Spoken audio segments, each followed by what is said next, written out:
المكالمة اللي فضحتني. من بعدها خطيبي بقى يناديني يا جعفر والكلانشل. في يوم من الأيام كنت بكلم خطيبي في التليفون وسألني بتعملي إيه دلوقتي؟ قلت له بجهز الغدا. رد وقال لي طيب انتوا هتاكلوا إيه؟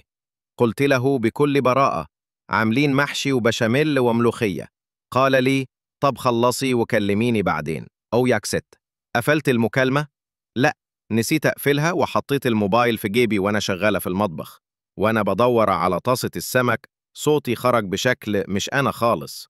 صرخت وناديت على ماما بأعلى صوتي يا ماما فين الطاسة بتاعت السمك؟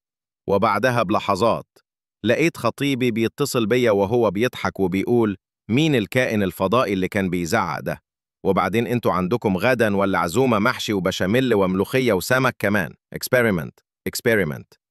ومن اليوم ده كل ما أتكلم معاه بصوت ناعم ورقيق وأحاول أتصنع يضحك ويقول لي اتدلي يا ماما، طلعي جعفر العمدة اللي جواكي بلاش التمثيل.